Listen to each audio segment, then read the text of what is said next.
Hey, this is Zac. And I'm Clint, and we wanted to thank Exoterra for sponsoring this episode of Colubrid and Colubroid Radio.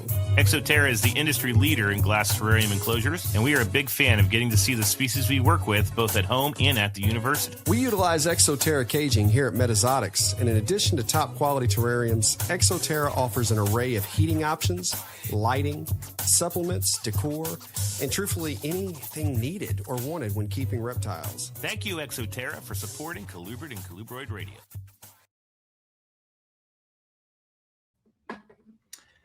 Howdy, how everyone. Welcome to episode 101 of Colubrid and Colubroid Radio. As always, Zac here with my brother from another mother, Clint. How you doing, dude? I'm good, buddy. I'm good. I'm coming off of, Tinley weekend, so yeah. It's funny. It's a mixture of, amped and exhaustion, but but I'm all in. I'm good. No, a lot going on.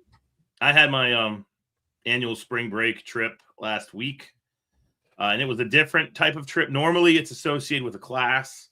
This year, I had a bunch of research projects that were based in South Carolina and Georgia that needed some attention.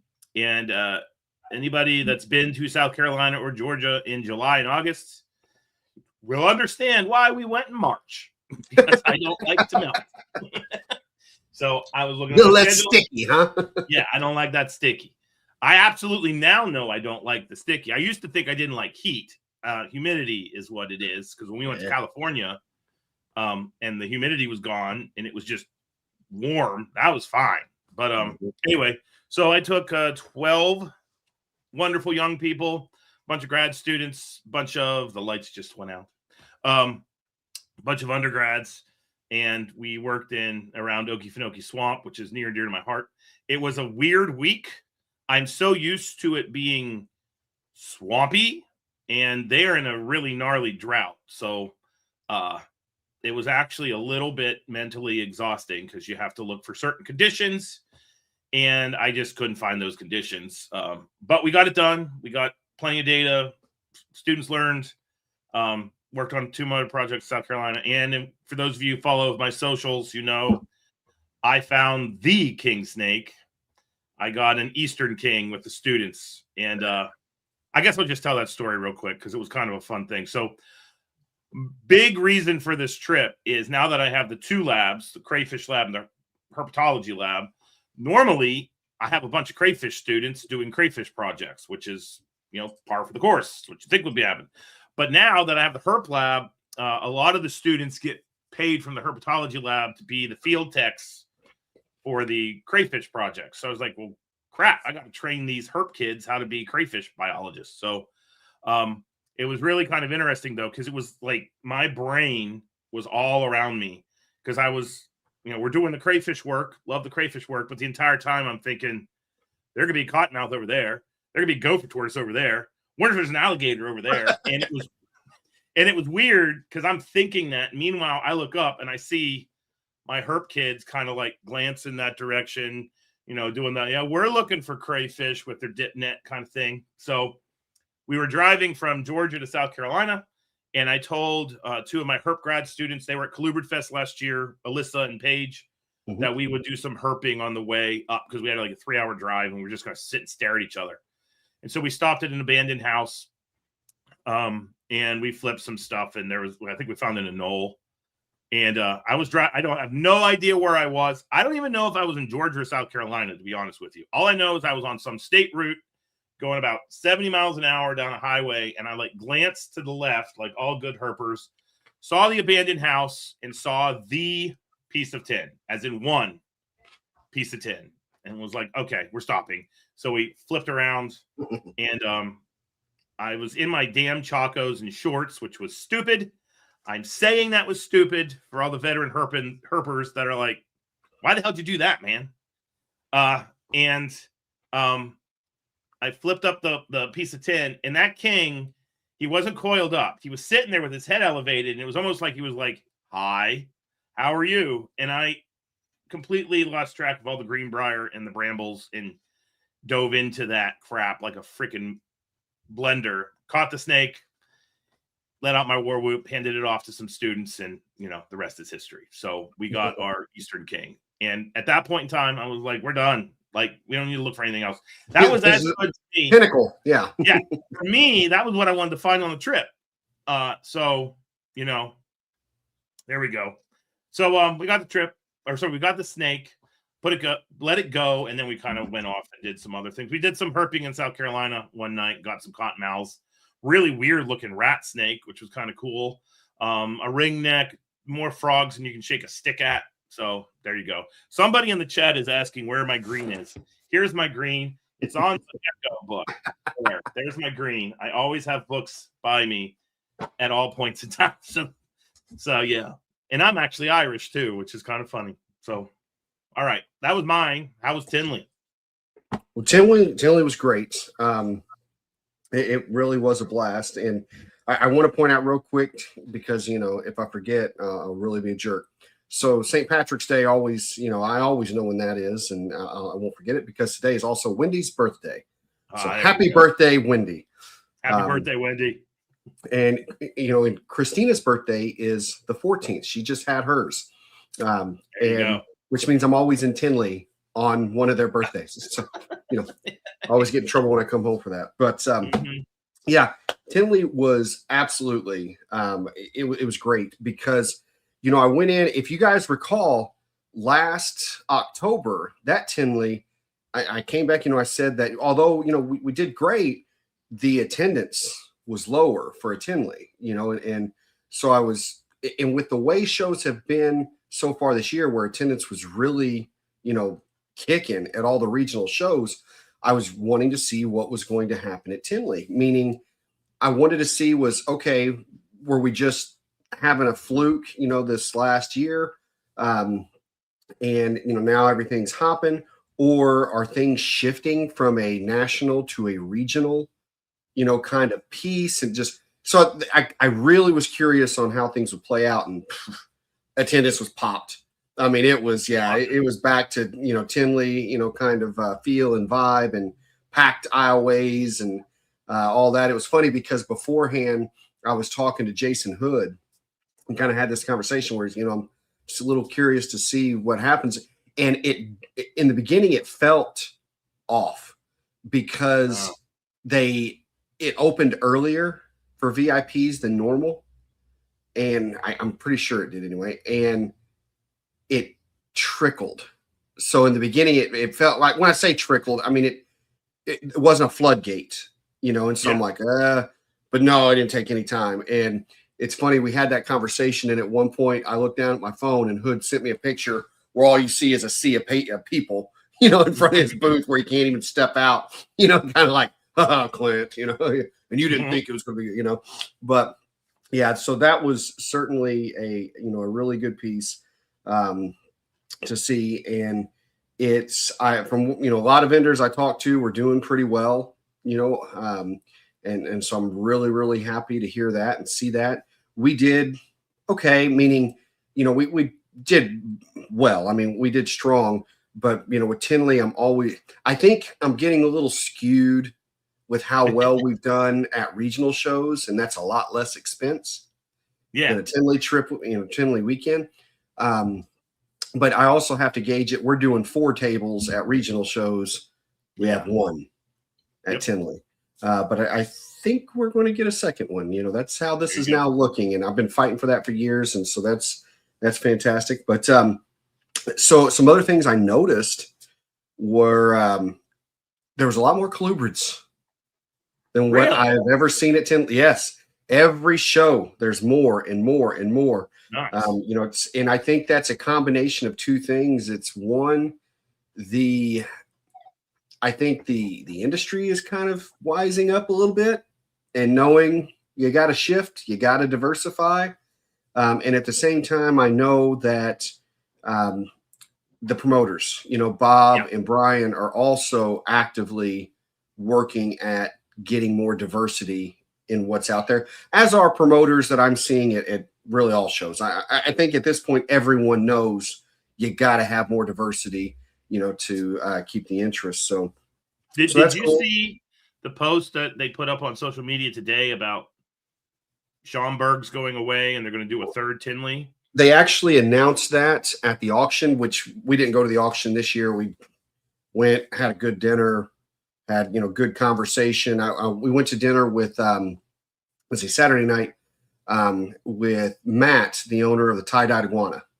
Oh, cool. Really cool shop, really cool guy, and a really smart guy. I love getting to talk business. I mean, it's they have a successful shop that's been operating for over 20 years. Obviously, that's someone whose brain I'm going to pick. But anyways, so we didn't go there, but we heard about it the next day. So yes, they're going to have a June show in Tinley, and it's going to kind of replace the Schaumburg show. And I think they're approaching it with if it's great, fantastic, they'll keep it in the mix. If it's not, okay, it can go away. And I do respect the fact that they are not letting it affect October vendors, meaning if you're booked in, March, you're paying for your October tables right then to save your spot, because we all know getting into Tinley is a hassle. Getting a second freaking table is not easy. But they're not, if you don't vend the June show, it's not going to hurt you. October, you still have that, which is good, because I mean, I'm not necessarily opposed to it, except I've kind of got my year mapped out already on shows. Yeah. And squeezing another 2-day, 5-hour away, that's hard on, 3 months notice, at this point. And I think I've already squeezed 2 in, and my team's probably wanting to strangle me right now, because I mean, I may go and do the show, but they're the ones who do all the prep, and all the loading and all this, and, doing so much of the packing. So, they know. But so as it stands right now, I don't, and coincidentally, just 3 days before going to Tinley, I literally shuffled some things around, because we have a whole kind of color-coded list of who's doing what show. And I swapped some with Ox so that I don't have to do a show in June, because I want to spend more time at home during the summer while the kids are out and all that. And then 3 days later, we're doing a June Tinley. Well, the thing that was interesting about the post is that they basically indicated that they're trying to bring in some new people, obviously, but that they were kind of vetting the tables for diversity. So that they did not want to have you're kind of, we're not going to pick on our, the other herps, but they wanted diversity there. So I thought that was pretty interesting that they just threw it right out there in the ether, like right off the rip. Well, and I mean, I'll not to burn it, but I mean, we can't really play coy with it. We know there's too many ball pythons at the shows, and that's frustrating, for everybody. Honestly, even if you're a ball python breeder, it's frustrating for you, because it makes you got too much competition. Right. So whenever I'm filling out my form, I always time it when Potter's up there, when Brian's there, because I'm going to give him crap every time about wanting another table. And I'm like, hey, I don't bring any ball pythons. And you'll see him right on the bottom of the sheet, no ball pythons. So they're making note of who's bringing what and all that. So it's cool. But just to, a few things that, went on out there as far as just some of the people. I mean, I don't know if you saw the post, but Craig, his books came in. Craig was doing a book signing right there at the front table. And I mean, this guy was busy the entire time, but he still took time to talk to everybody. I mean, he's signing the books, he's taking pictures. We're cutting up, having a blast. James did find me and Craig. And so, yes, Craig did have, a couple drinks there with us out of, solo shot glasses. So, out of the backpack. Yeah, it was good. And, again, we can't say enough about that man. He's just the greatest. And whenever he walked around and when he came up to our table and said, you guys have the best and most diverse colubrid table in this show, I mean, that was, you know what I mean? Oh, you hear what Craig said? Did you hear that? So, it was Craig. So yeah, that was a great feeling. His book, So I don't have my copies yet because we pre-ordered, and so those are on the way. But I did pick up one for actually Caleb's dad, Aaron. You remember him from Kluberfest? Yeah. Picked up one for him, and so naturally I get to I'm reading through as much as I can, and it man, big thick book. I mean, it's great stuff so far. So I can't say enough. If you have not purchased this book, you have to buy it. Do it. Yes, I mean this is the book to buy this year, and it's. I've always, even from, here, let's talk market from an investment standpoint. One of the pieces of advice that I always give, and I gave this to Brandon Adams, and I'll tell a story about him in a second. Brandon Adams, who's super popular on TikTok, has like millions of followers. And, for those of you that don't know him, but Adams Family Snakes. So I gave him the same advice I give several people, and that's every time you go to a large show, buy a book. Yep. Buy a book. Even if it's a species you're not sure that you're this one, I bought a book on a Knowles. There you go. It was $150 book. I mean, so this is an investment. But not only does it expand your knowledge base on things that you may not have looked at before, but I can't tell you how many books I bought for $50 that are now $250, $300. Oh, hell yeah! So I mean, it is a nice investment, and it grows you. Speaking of the Adams family, I love saying that. So, Brandon and Ariel Adams, this was their first Tinley, and they flew in. And I know how hard it is going to a large show like that and not coming home with something, right? But there was no shipping out of Tinley because of the weather, which, the weather was horrible. On the ride up, the wind was so hard. I'm watching trailers from semis fishtailing in front of me because they're getting blown around, and I was pulling a trailer, and the same damn thing's happening to us. But anyways, I tell them that, and they're there, and I said, listen, if you find some things you want, it's not a problem. Bring them over here. I'll take them home. I'll shoot them out for you. We'll ship them. Because I want you to be able to enjoy your show.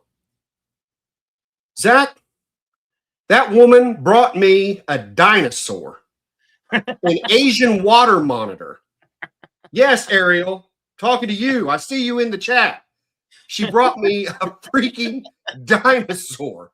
This thing, and I don't mean a baby in a deli cup. I mean this freaking horse in this big tote. And I go, I can't ship that. So they're going to have to come up from Chattanooga and get these things from me. Now I'll say, way to go, Ariel. Yeah, I'm just like, my mouth just hanging open. Now the cool thing is, my staff is loving it here. We have a water monitor. Video today. Oh yeah, they took a day of feeding it. Or I'm sorry, took a video of feeding it eggs, and put it this way: Landon came in 30 minutes early just to play with that monitor today before he clocked in. So Ariel, you have made the team happy, even if you freaked me out a little bit. So, but it's great stuff. It was, and I mean, we went to breakfast with Josh and Alder and his wife. Had great chats with him. Of course, we see the Zirkles, and always with Josh's frogs set up right next to us. I get to talk to Nikki back and forth, many times, and she's always a hoot. So, love her to death. But yeah, like I said, it was a great show, great time. I think that it was, a successful show for a lot of people. And, I want to wish the NARBC guys the best on their June show. And I hope it turns out to be a good one for them too. Very, very cool. Well, I'm happy to hear that. Maybe one day I'll get to go to a March Tinley. March is just such a rough month for it's when field season's starting, and I cannot believe two things. I can't believe field season started. I can't believe I put snakes together today to breed, which is just like, what the hell? There was a moment in the winter where I was like, this winter's never going to end, and now I'm kind of like, God, that was fast. So yeah. And speaking of winter, we had a freak snowstorm yesterday. Upper Ohio Valley weather is wonderful this time of year. It was 71 degrees at 2 in the afternoon yesterday, I think it was. No, 65 degrees yesterday. We got 3 inches of freaking snow overnight, and school was canceled. So I'm like, what the anyway, so I took full advantage of that because I was like, I'm going to do an overhaul on everyone. And then everybody's paired up, and they'll be paired up until the end of April because I just keep them together. That's my strategy. I did put, though I love my Getchula Kings, and I see that Nasarj is in the chat, so I'm ready for you, bud. I never said that they were the smartest animals on Earth. I put my OBX pair together, and I just heard like one thump. That was it. And I thought, okay, he's trying to breed her. I don't like, my snake sense went off. It was like, just check on him. That female had him by about an inch above his cloaca and was constricting the back end of him. And when I looked like I opened the tub, the male was like, "Can you get her off me?" Like, what the hell? Like he literally looked at me like, "This is BS." Like, hell. So, it's not what I came to do. So broke them apart. Then I got her off of him. She smelled him on me, then bit me and constricted me. So I'm walking through my house with the female here and the male like over here, and Colin just glances down and it's like, I was like, it's fine. And so, yeah. But no, hopefully nobody's being consumed in the garage right now. But everybody else seemed to be, getting along, doing their deal. And I cannot stress to you how proud I am of the fact that I do believe I am finally going to have a clutch of ball pythons. Yes. I've owned this freaking. You're finally legitimate, Zach. Yes. For 5 years. 5 freaking years. I can breed obscure things. I always say the weird, the hard stuff to get to go, I get to go. Easy stuff, no. But she's right down there. She was laying inverted today. And I was like, okay. But yeah, I am strange. Well, not strangely. I'm not at all ashamed to admit it. I'm pretty pumped about this. I hope she doesn't get egg bound or anything because ball pythons aren't my jam. But yes, I think we're very close. So there you go. Nice. I've so far now, given I've been very hands off of the collection so far this season. It's been just hectic for me, and we've got very capable people back there. But I happened to walk in the Southwest room just to look around, and I saw a pair of Barons locked up. Actually, they're in one of the Whitman boxes. Oh. And I could see their tails coming out of the, cool. And just coiled around. So they were going at it. And I was pulling some boas, boas open, just checking. Because again, I hadn't been in there in a little bit. And a pair of Guyanas were locked up. So yeah, and I'm pretty sure we've got at least 2 boas that are pregnant already, just from the way they're carrying. Very good. Those are in motion for sure. Yep. But Corey's been, she's going to be starting to pair everything, within the next week or two. And I saw the first gray band shed of the season, and I'm like, pair her. Yeah. Yep. So they're going to be going at it. Good stuff. I mean, it's just the season's kicking off, basically. It is. Kind of where we're at now. Getting ready to go. So, okay. Well, how about you want to do the market update? You want me to do the science update? I don't care. It's going to be the big market update, so your call. All right. I'll do the science update. Cool. Get it done. And since we don't have a guest tonight, we don't have to rush these like we normally do. Science update, as always, brought to us by Rare Genetics, Inc. Use that coupon code there on the bottom of the screen. If you're driving in your car, it's CCR15 to get yourself a discount.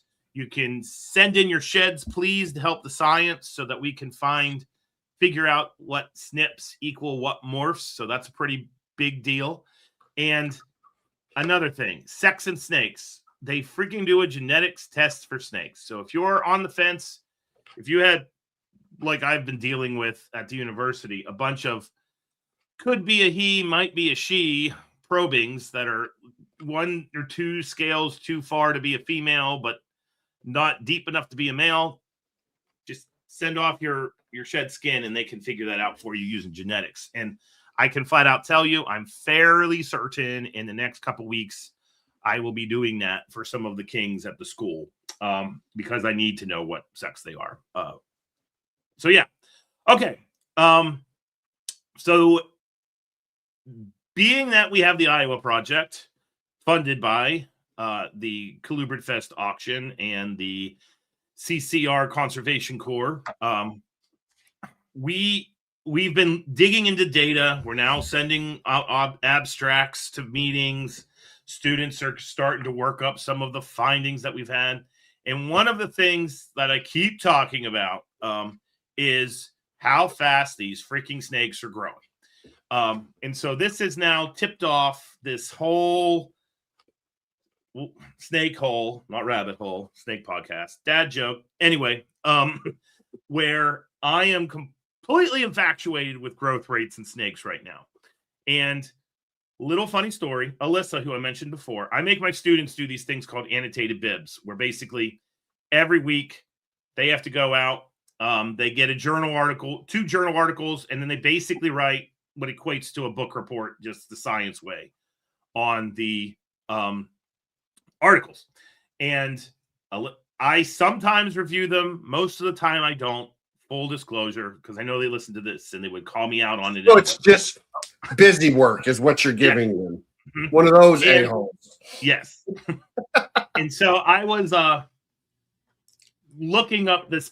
I found this paper and I went to the students like, oh my God, I found this amazing paper. And Alyssa was like, I did an annotated bib on that in October. I was like, sure you did.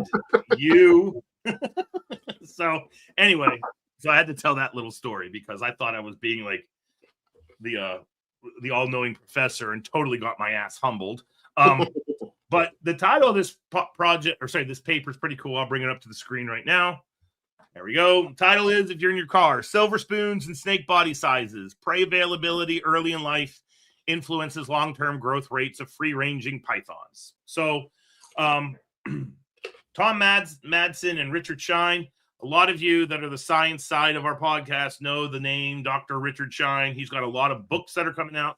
He's basically the snake biologist for Australia. And one of the animals that he has studied to death are water pythons, Liasis fuscus, at a particular site called, I think it's Fog Dam in Kakadu National Park in northern part of Australia. This population of water pythons is insanely dense. And when you're a field biologist, it's part of the reason why we love Iowa so much, is if you can get your hands on large numbers of animals, that's a really big deal.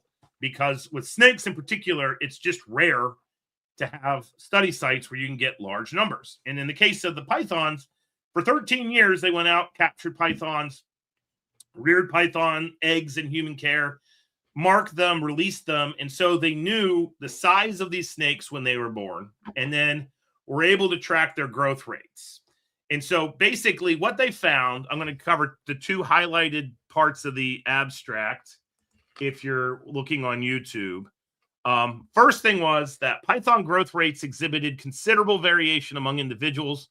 Growth rates of siblings were not correlated, suggesting that environmental rather than genetic factors caused the wide variation in growth, and that snakes showed strong ontogenic consistency, that's growth consistency, and relative growth rates. That is, an individual with faster than average growth in its first year of life continued to grow rapidly throughout the study period. Now, that is the part that makes this paper pretty interesting. And if we go back up to the top, that's why they have the term silver spoon, because if you're born with a silver spoon, everything's gravy, everything's great. So basically what they're saying is the snakes that are born into a year where there's an overabundance of food, it's not too hot, they have nutrients going into them at a pretty constant rate. And we all know you eat more, you grow more. That's kind of a no-brainer. But what's very important here, and this is the total tie-in to human care, this paper has a massive, massive impact in herpetoculture circles, in my opinion, is that this is basically saying if you want your snake to grow and to grow consistently throughout life, you've got to start it off eating a lot. Mm-hmm. And it basically, I'm getting a little facetious, but it kind of pre-programs the metabolism for growth. And so you keep on growing. So one of the figures in this paper kind of shows this. And so I'm going to, sorry if you're on YouTube, if you're in your car, just bear with me a second. I highlighted things. Here we go. If you look at this graph here with the dots, what's really important to note is that these are all the animals that were collected in a certain, and then recaptured at certain age cohorts. And it shows the height of those dots shows us that there's a lot of variation in size at different months, which is pretty interesting. Okay. And so basically what they found out was the animals that were in the bottom part of the column were probably born in years where they didn't have a lot of food. The animals that are in the taller part of the column, the top part of the column, are probably the animals that were born with the silver spoon, so to say. And they were the ones that kept on growing, you know. And so you can see this variation across the population is pretty interesting.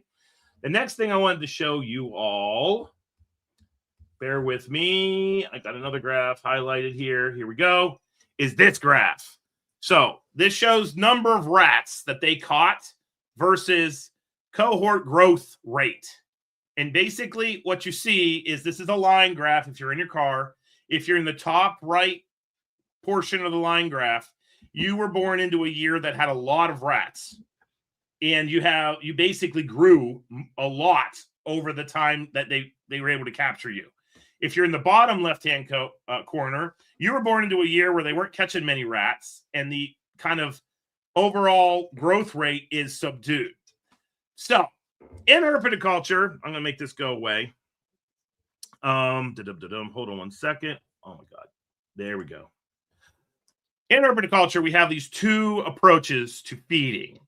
We have what is referred to as power feeding, where you're feeding a lot often.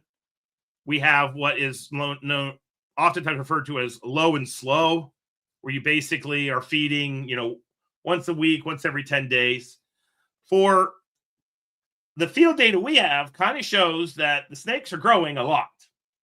And this data shows that with a python, not a colubrid, so there could be a difference there, but that if you're trying to make your snake an adult at a robust size, by robust, I don't mean fat. I mean a big adult. If you're feeding them often when they're young, you set that metabolism for growth so that they're going to continue to grow. Why do I bring this up? Because I hate stunted snakes. Been burned, haven't you, buddy? I just absolutely freaking despise this crap. And I'm going to keep doing more studies like this. So if you know of papers or research of this nature, send it my way over Facebook, email it to me. But I really feel like this is an important part of herpetoculture, because when you're doing things like actual conservation projects where you're rearing things for release, you want your animals to be large. You want them to be robust. You want them to be, be set for success. Whether you like it or not, the bigger you are slowly but surely knocking predators off the list of things that could eat you, the bigger you are. And so I can see there being a value in kind of feeding maybe medium to small prey items more often to promote that active, fast growth. There's this idea that if we grow our snakes too fast, we're going to burn them out physiologically and they're going to die young. I can totally see that happening with a python, even though this was on a python and it showed that they're eating when the opportunity presents itself to them. But when it comes to colubrids, I think that maybe we should be feeding them a little bit more often, and the low and slow approach may not actually be the best approach. So, but that's a hypothesis because I'm the science nerd. And if we get data that shuts that down, I'll totally flip it if you know what I'm saying. But that's what I'm so obsessed over this that when I go to IHS, this is my presentation at IHS this year. At Colubrid Fest, we're totally going to be doing a bunch of feeding talks and talking about growth rates and everything. So this is just going to be a theme for 2026. So I want to make sure I'm fully understanding what you just presented, because through our conversations with the study in Iowa, as well as, this now, and now we're talking about different species and, completely different classes there. Knowing that they're going to grow larger in those first couple of years because they're eating more, I got it. You know what I mean? Yeah. That just makes complete sense. But this is now telling us that, and correct me if I'm wrong here. So, snake A that's gotten bigger because of the more meals, in early life. But now let's say we're 2 years in, if they're both eating at the same rate after that, yes, is this one still separating? Exactly. Or is it, that's what I was taking from this. And I wanted to make sure that is what this is saying, is even if they're on the same meal plan, after that initial jump, that they are actually outpacing the other one in growth rate. You're setting the metabolic rate. Gotcha. Okay. Interesting. That's cool. And it makes sense because I've gotten my stunted snakes that I bitch about all the time. And, the response to that is, I'll just feed them more. Well, they're not growing. I have tested that theory, friends. That damn anaconda right over there is not growing. And I think it's because of this whole silver spoon hypothesis where, it might have been a finicky eater. It may not have even been the keeper's issue, or might have been a low and slow. Now, the boa and python people, to their credit, many of them say, I feed once every 10 days. So for a boa or a python, that may work. But I totally see with colubrids, with that rapid metabolism they have, that if you set that stage for growth, you're going to get growth. Because I've gotten a couple kings that were stunted when I got them, not as advertised, and they just now reached adult size. And I got those things in 2022. It took 4 years to put 18 inches of growth on them. And then I can take a baby Florida king snake, and we don't feed large prey. It's just perpetual calories being digested. That's what it really is. And I have animals now that were born in July that are like that, and they're going to be adult size within the typical 2 to 3 years. Right. So that's that. All right. So that is your science update. I got to go get my phone and turn the lights on. The damn beaded lizard is scratching the glass, and it's like nails on a chalkboard. So no problem. Okay. All right. Well, we're going to go into the market update. And as always, the market update is brought to you by Show Me Reptiles and the Show Me Show. Everyone knows if it wasn't for the Show Me Show and Mickey, Colubrid Fest wouldn't be.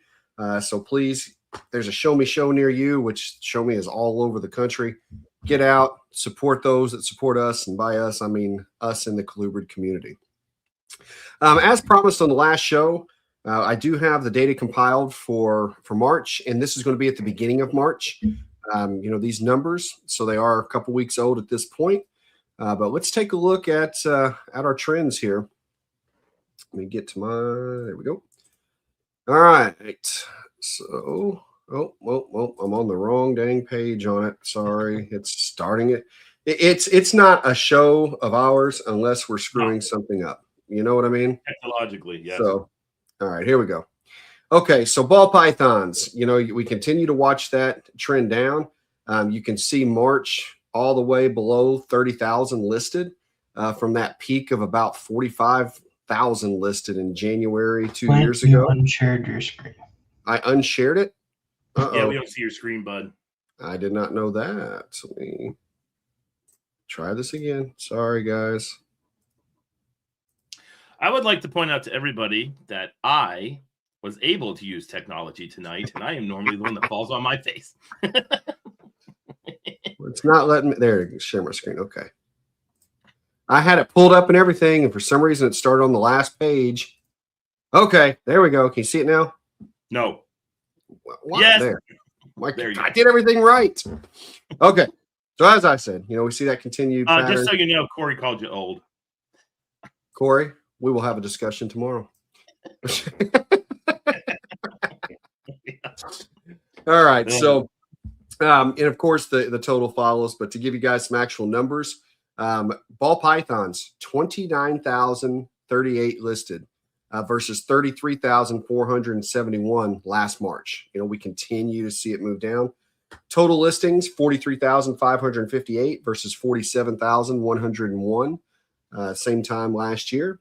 So pretty interesting. Continue to see that pattern. And like I said, I'm expecting that number to continue to go down probably until May, and then we may see it start ticking back up again. Then colubrid listings. We have all the pits still on their way down. We've got corn snakes, which have been up and down, up and down, up and down, up and down, but still following that pattern.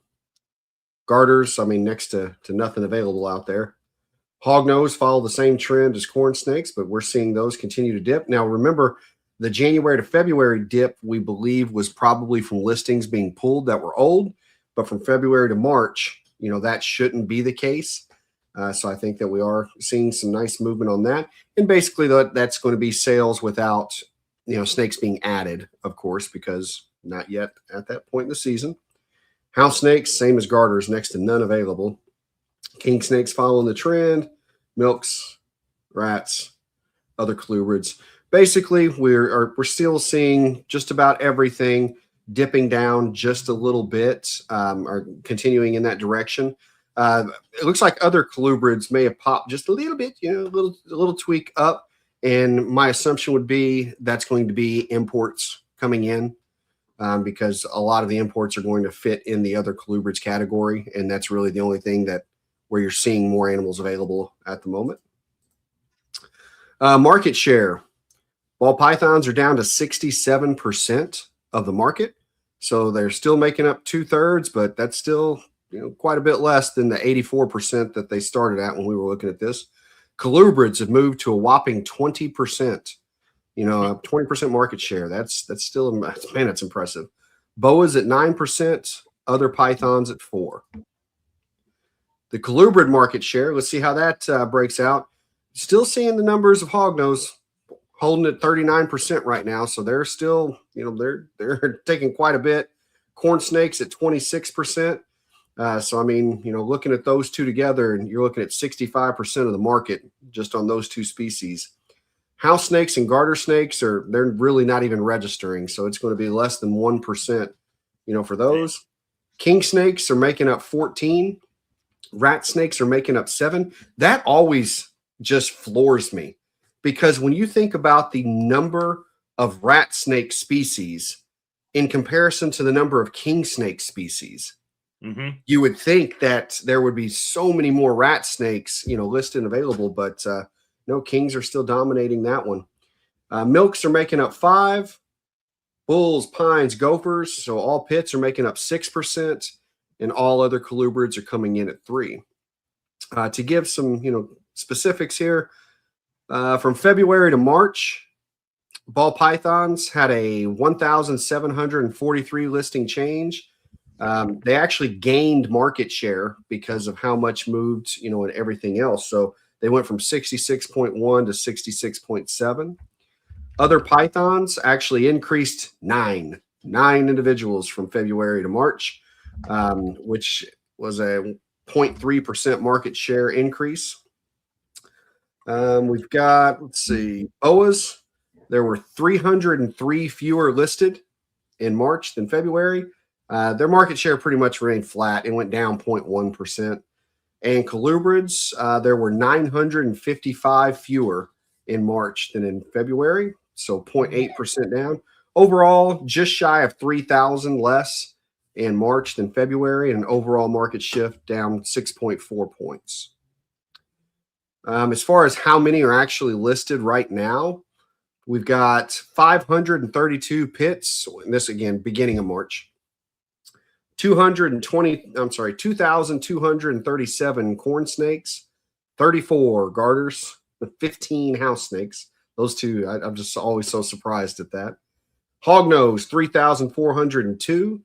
King snakes, 1,219. Milks, 401. Rat snakes, 638. And all others, 281. So some current trends and patterns. I keep saying it shows remaining incredibly strong. Don't listen to the influencers. Shows are strong.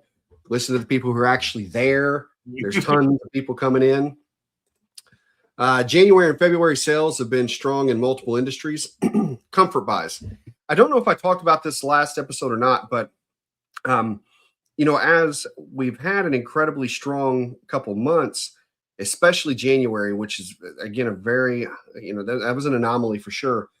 I've been reaching out to other individuals, not just in this industry, but others.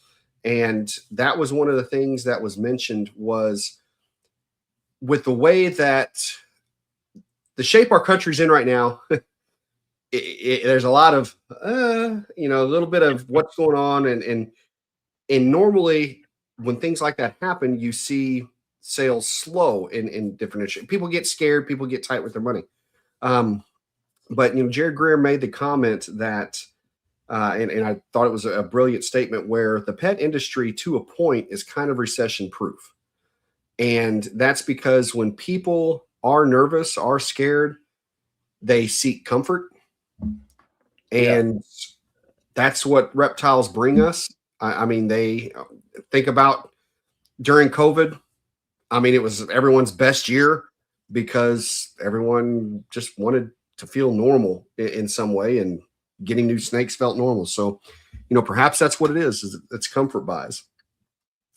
Everything continues to have a sell down pattern, and that'll probably continue through April and May, which again means if you do have things that you haven't listed yet for whatever reason, it's good to get them out now because there's a lot fewer that are on the market. And sometimes you're seeing things that have been sitting there for a while. Suddenly, boom, boom, boom, boom. You're getting 4 messages on it, out of nowhere.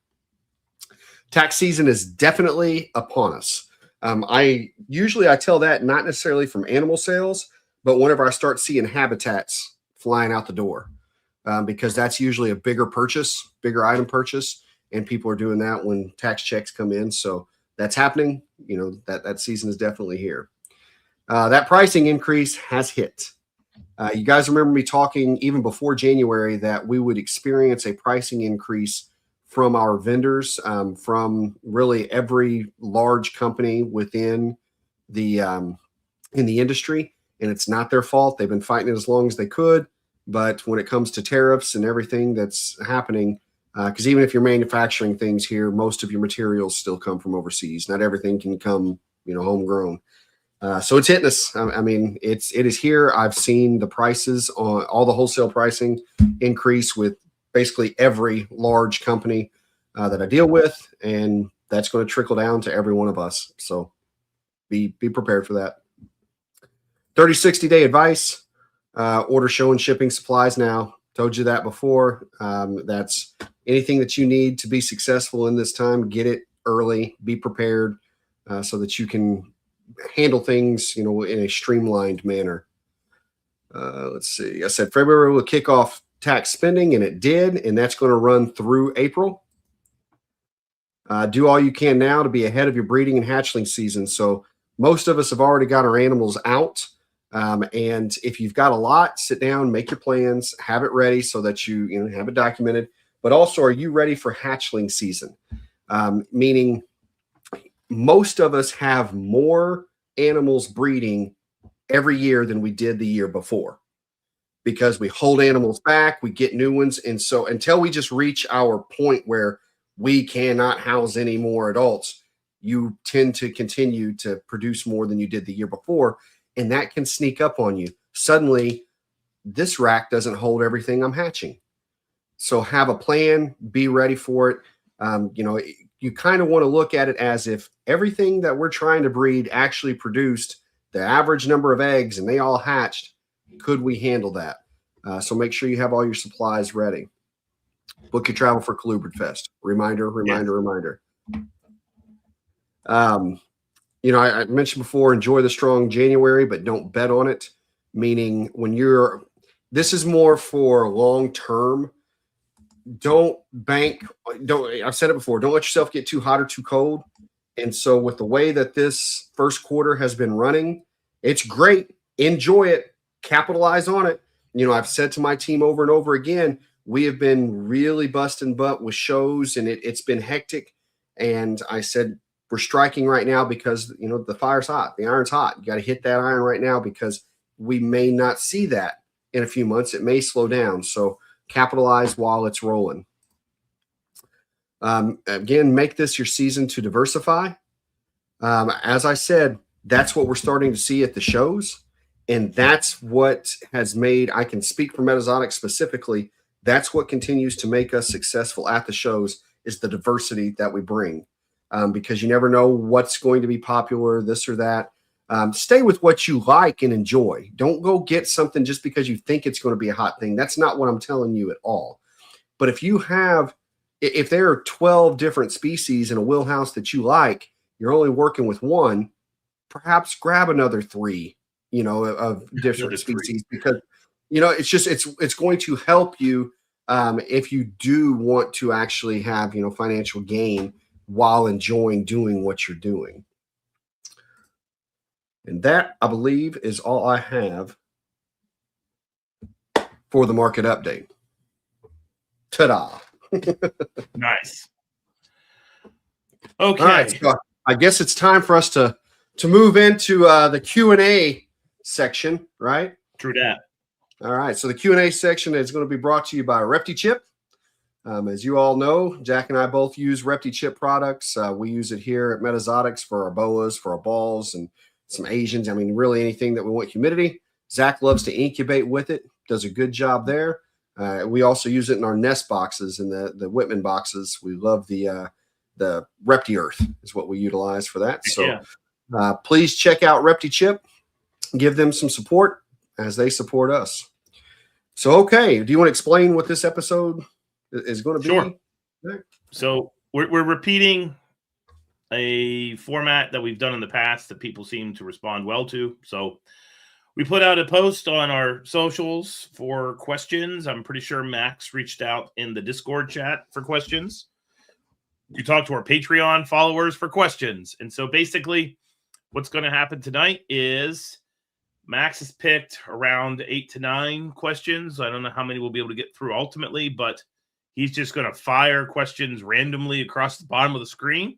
And then Clint and I are going to do our best to answer them. And if you're in the chat and you have a question, you might want to fire that off to Max if you can. Maybe get on social media and do that because he can possibly, if it's a good one, incorporate it into this relatively quickly. So that's what we're going to be doing. With that being said, Max, send that first question our way. Oh, okay. Good question. Yeah. Why snakes? Why not any other niche animal? And this is from Norbert, who comes to Colubrid Fest from Ohio. Why don't you go first, Clint? So that's hard. I mean, that's a tough question because I think deep down, I don't know if it's true. Like, that's like saying, why do you like anything? In a way, it's really hard to say that. So I remember when I used to get asked when I was a kid, my answer would be because they're the ultimate predator. They can do, they don't even have feet and they can do all this stuff. And, they're everybody's scared of them and they're only this tall. But that never was really it. I think I was just fascinated with the look. I was fascinated with the feel. I was fascinated because it was an animal that it wasn't common. You didn't see it everywhere, at least not, where I was. And there weren't a lot of people that were normal or mainstream way back then that you saw with them all the time. And, and it's funny because I was never really into what you would see on TV. Like, I mean, I have more appreciation for rattlesnakes now that I've seen some in the wild than I ever did as a kid watching them on Animal Planet or anything like that.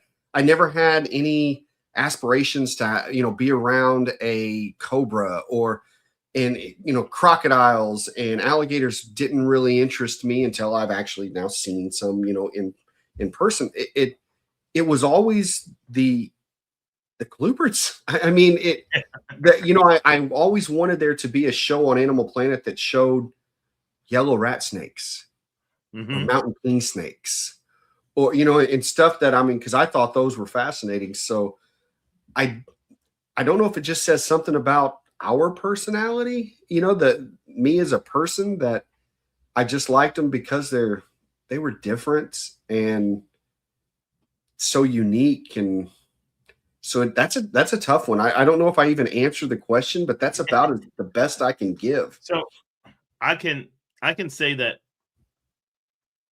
for me, as far as keeping animals are concerned, snakes are my favorite. There is a pragmatic answer, which is they just lend themselves better, in my opinion, to human care than turtles, crocodilians, lizards, salamanders, frogs.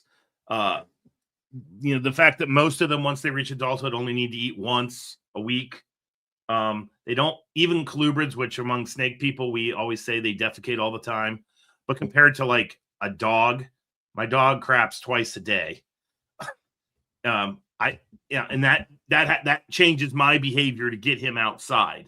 Whereas the snakes, they leave a pile maybe once every 2 to 3 days. You can kind of do that. So as far as keeping them's concerned, snakes are it. Because I've tried to keep lizards, and the lizards I keep now are the snakes of the lizard world, which are helodromatids, the Gila monsters, impeded lizards.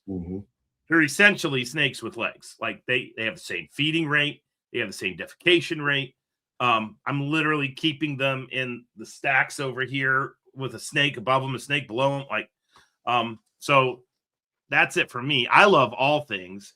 To be honest with everybody, colubrids are my first love. I'm saying that. But I was on the trip and one of my students asked if you could kind of go back and if you knew you were going to have all the money in the world, what reptile group would you study? And for me, it would be crocodilians, 100%.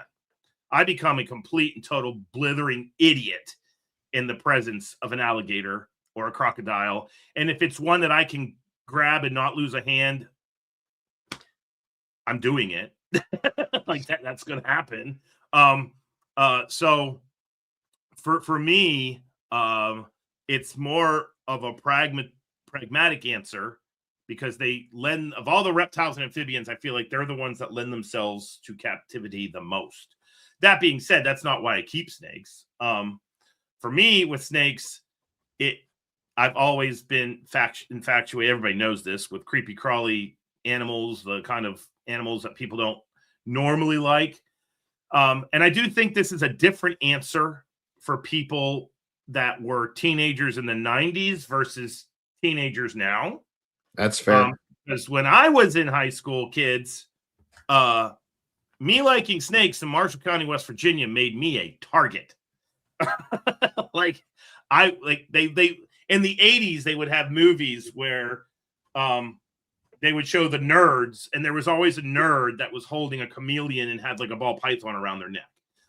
It's way more mainstream now than it ever was. My wife was she brought a ball python in because she had to elevate the heart rate of some of her students, and she's like, I'm going to take in one of your snakes. And she came back and she's like, they want me to bring in another snake. I was like, what do you mean? They liked it too much, it didn't work. So like, it's a completely different world we live in today. I'm not saying people love snakes. What I am saying, there's more people that love snakes today than before. So for me, I kind of like that underdog thing, because I was an underdog growing up. And then that kind of led me to them, if that makes sense. And then I started studying them the way I do as a scientist. And, from a scientific viewpoint, they're the best. They do things. You look at them and they appear to be at an absolute disadvantage. They're just a head, a body, and a tail. And then, a 12-foot Burmese python can eat a deer that a black bear would have problems, or a Florida panther would have problems killing. And the Burm doesn't have any problem at all. You know what I mean? Yeah. So I like that kind of, people don't people underestimate them, and they kind of come out on top. And they live everywhere, like literally everywhere. The only continent they don't live on is Antarctica. They're everywhere else. They're in the ocean. They're up tops trees. And like, so as a naturalist, it doesn't get better than that. And people are terrified of them. Yes. You know what I mean? Unjustly, but it's. I just remember that was one of the things as a kid. I mean, I'm 6 years old and had no problem reaching down and grabbing one. And, you know, you'd have grown men and women screaming and running. And I just remember thinking, like, this is, I just never had that. Never had that fear. Never. And I mean, it wasn't like I grew up in a family where everybody liked reptiles. No, it was me. No. Just me. It was me too. Luckily, they didn't discourage it. But I mean, that's what I'm saying. I don't know where it came from. I mean, I think maybe I also liked that they were a little kind of solitary, you know what I mean? And at least in our understanding of them, you know, back then. Sure. And I mean, because if I'm going to get flamed for something, it's going to be this next sentence. I'm not a dog person. And I'm not the kind who wants to, you know, I don't like your dog, I'm kicking it. No, I'm a cat person. I will pet your cats. Your dogs, I don't want. No, I'm just not interested. And it's again, I've had dogs. We treat them well. It's. I just will say, I think I like the independence of a cat. Yes. More so than a dog. I like the, you know, where a good dog is going to wag its tail, come up, and, you know, it's happy for everybody. Where most cats they're going to pick who they like, you know what I mean? And I think that it kind of, you know, reptiles are, while they don't pick who they like, they're just not as interested in you. Yes. You know what I mean? That's, you know, they may watch you in a cage or whatever, whenever you're moving around. But at the end of the day, the snakes, they would just much rather slither away from you. They don't care. So I think we'll go with that. All right. There we go. Okay, I think we got that one, Max. How did Clint first meet Zac? What started the bromance? So I think the very first communication we had was over some bamboo rat snakes. Am I remembering bamboo that right? And green bush? Yes, where Zac had reached out. I had no idea that Zac was a professor. I had no. Oh, yeah. I didn't. Back then, your picture on Facebook was you just holding a camera, taking a picture of something. Mm-hmm. I remember that was your profile picture. So I just thought this was some dude who likes animals, likes taking, you know, pictures of animals, that kind of thing. And so I know we had talked about that, and I think you had purchased some poultures or something. I had gotten a poulture, and now I know it was a generic poulture at the Columbus Reptile Show, and I needed they sexed them as a pair, and they were two males, and so I needed females, so that's what I got. Gotcha. So did that, and then I think the next time that we had communication was for Kevin's book. Yeah. Which was a few years later? Years later. And then after that, it was the podcast. When I came on the first guest podcast, episode number 2. Yep. And the first time we actually met was your first time at Tinley for Metazotics. Yeah, and we were already recording together. Yeah, well, we weren't recording yet. We had done the first episode, and I was there for the first time. It was the fall of 23 or 22. I don't remember which one. And I just came up to you, shook your hand, said, hey, you're like, hey, I really enjoyed being on the show. It lasted like 35 seconds. Yeah. So little did we know.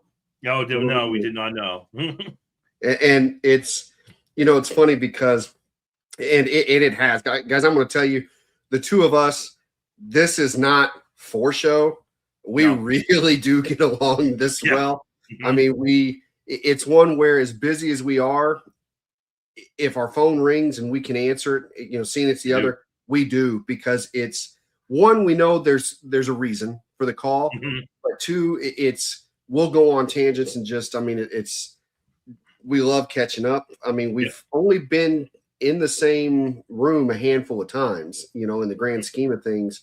But I mean, we're incredibly comfortable with each other. We trust one another. I mean, I am so grateful that we've been able to connect like this. And I don't think either one of us saw it coming to the degree that it has. Nope. So me too, buddy. So wonderful. Yeah, no, that would be it. And then obviously when we started the show, I think that the most important moment, you've talked about it before, is because I could tell when Clint first came on, he was being very respectful. And I didn't yell, but you asked like, well, what if I have some ideas? I was like, this is our show. I still remember because I said that in person over the computer, not in person, but I saw your eyebrows go up and I distinctly remember thinking, oh, damn. I think the floodgates have opened. And Matt was, because he was busy, his career was exploding. You know, I had mentioned, well, maybe we could do this, maybe we could do that. And Matt was kind of like, well, let's just keep this contained. And then he gave the reins up and it's not contained anymore. So anyway, and I think it's evolving into what it needs to be. So yeah, 100%. 100%. Okay. And for those not in the chat, I'm now seeing how many people are telling us that their dogs are listening to the podcast right now. Yes. And I'm getting dirty looks from the dogs. I love dogs, by the way. Dogs are great. So. Zac has officially become the favorite. Yes. All right, cool. Okay. I'll read this one. What species of colubrid and colubroid have you wanted to keep for a long time, but have still not had the opportunity to? Hughes reptiles. That's a fun one. Do you want to take it or do you want me to take it? Gosh, it's funny because there are some, but there are very few that are truly out of reach, if that makes sense. You know what I mean? Because it's anything I've not worked with or I'm not working with right now, it's my own choice not to. And it's because, like I said, I'm not taking on any other projects that until I feel that we've got everything here the way it should be and needs to be. I will tell you what does have my attention. Grab my attention, and I'm going to screw up the name, and you're going to have to help me. But from the moment I saw it, I mean, it's got a hell of a price tag that comes with it. But the Gonosoma, I want to say Mardi Gras, but it's that whatever that. It's beautiful. It's that really colored Gonosoma. Yeah, the 3-colored orange, blue, green guy. Yeah. How do you Paradise? That one. Margaret Tatum. See, Mardi Gras, guys. I'm close. Yeah. Okay, I'm close. Yes, that is. I mean, just incredible. And there's actually. I can't say much. I got to talk to you about it afterwards, but I've learned something very, very cool about those recently. Tinley, actually. But at some point, those will be here. You know, that's something I eventually will work with. So out of everything right now, if I had to point at one, it would be those. I don't currently have one because I kind of in the same situation you're in. One of the nice perks of this podcast is that we have a lot of people reaching out to us all the time with, I got a couple of these. Would you like to work with them? Or I'll give you a discount. And I've done full circle, dude. I've started off with the Asian rats because I thought I wanted to work with Asian rats. And then I kind of moved those on. And then I had the South American stuff when I was doing the book, and I still have the South American animals that I like.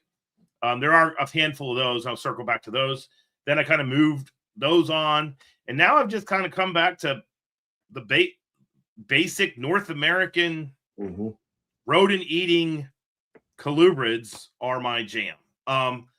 Snakes I want to figure out how to keep, which is a slightly different shift on this question, and do them justice. I really am stuck on, and I think it's because we found them on the trip.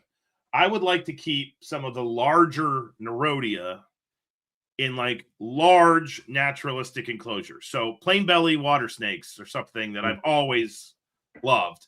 Major nostalgia. My lifer, I remember reading one of the North Carolina herp guides on my way to the family vacation on the Outer Banks and thinking like I would love to find a red-bellied water snake. That's what they were called back then. Now they're all plain belly water snakes. And I saw one out in the swamp and I just decided, screw it, I'm swimming. And so I freaking attacked that thing like a damn alligator. I was just had my head above water and it was kind of cruising, and grabbed it and stood up. And ever since then, I've wanted to keep them. But the females get to be like 4.5 feet long. They're very active. They move a lot. And so I would love to set up a big vivarium for those. There are still plenty of South American animals, the genus Erythrolampris, which are kind of like South American garter water snakes. There's a ton of those that have a lot of potential for herpetoculture. The problem is when they come in, they're so infested with parasites that you can think they're doing great because I've had them, and then you pull the tub and they're just dead. So given the price tag and the loss, I've kind of walked away from those for now. I am certain I will come back. And then I want to do some of the stuff that Mike Clarkson's doing. I admire Mike's keeping with the fully aquatic snakes. And so they're technically not I guess they're colubroids, but the homolopsids, the Asiatic water snakes that are like fully aquatic. We have tentacled snakes at the school that we got from Mike. I've got helicops here, which is not a homolopsid, it's a dipsatid, but I really enjoy those snakes. So basically for me, it's more about keeping snakes in challenging setups is what I want to start doing, but I just don't have the time right now. So I get you. I am trying desperately to move some of the time sinks in my life away so I can do the stuff I want to do, like write this damn hognose snake book, and have enclosures like that. So that's what it is for me. I think I answered that. And then the other goal I have right now, just so people want to know it, is I did it with the Kings. I wanted to breed every subspecies of Getula, and I've done that now. So I'm moving on to Pitchophis. And so now I'm trying to get like all the North American pits. I've had, oh my God, I'm forgetting their names. The Pitchophis from Central America, that's not Jani. Lineaticolus, there you go. I actually bred those. So I got that one checked. Now I just need to do all the others. And so that's what I'm working on now. Gotcha. Yeah, it's, I said, that particular Gonosoma, but I think that's probably the genus that whenever I get off my Alterna craze, that's where we'll be shifting, because we keep Prasinum, we keep the rhino rats, we keep the range rats, and I'd actually never kept red tail rats until we just got some babies in, and they're so cool, so neat. And so, but same thing, I want to be prepared for the setup for adults and really do it right if we're going to keep them. So there will be, even the Jensenii, I think, are just freaking wicked too. So that'll probably be a direction we move whenever we've got the setups correct, and are fully prepped for them, because I think that they same thing. They check so many boxes, for me. That'll be the direction we go. So before our next question, I think we're a little past our halfway point. Let's make sure, let's hear from ZooMed, who certainly has been supporting us and does great things out there, with their facilities and with their products. So Max, let's listen to it. CCR is proud to be sponsored by ZooMed Laboratories. ZooMed has been servicing the reptile industry since 1977, and in 1993, they introduced us to the Repticide, the very first UVB bulb specifically for reptiles. In addition to boasting a 1,200-item product line, ZooMed also has an extensive reptile breeding program, with many species being kept at their incredible greenhouse facility located in California. Thank you, ZooMed, for supporting Colubrid and Colubroid Radio.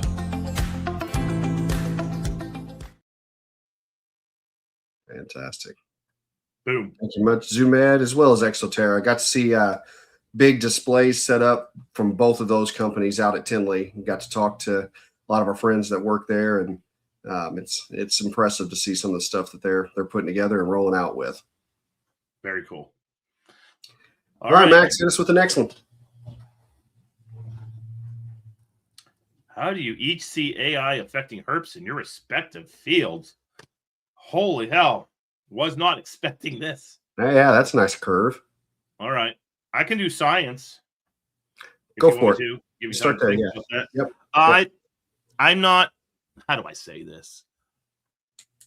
I think that AI is going to change a lot of our daily life. I know in science, it's changing our lives. As a professor, it's interesting how we've responded to AI. So, you know, many of you that listen to this are in school, and it's really hard to not go to AI when you have to write a paper and feed your computer like, I need 250 words on garter snake reproduction in Canada. Go. And then boom, you get 250 words. So that same kind of technology can be used for record keeping. It can be used to do really quick analyses of trends. It can be used to track growth rates. It can be used now to track freaking projected growth rates if you have the size at certain, you know, time points after birth. So I think AI is going to hit the reptile industry, herpetoculture. If it has, I mean, it's already hitting it. We just aren't seeing it yet in its full capacity. But maybe within the next 1 to 2 years, there's going to be an awful lot. It's going to be, so I'm going to go positive. I think it's going to be a lot easier for people that are a little intimidated by keeping records and like trying to figure out growth rates and doing things that are math heavy. I think it's going to help take away those barriers. And I'm saying this because a lot of people see the P to the H to the D that I have and assume that I'm this like genius. And I've said this on the show. I suck at math, guys. I am bad. I'm dyslexic. Yeah, I'm the math guy on the show. He is the math guy. He's the words guy. Yes.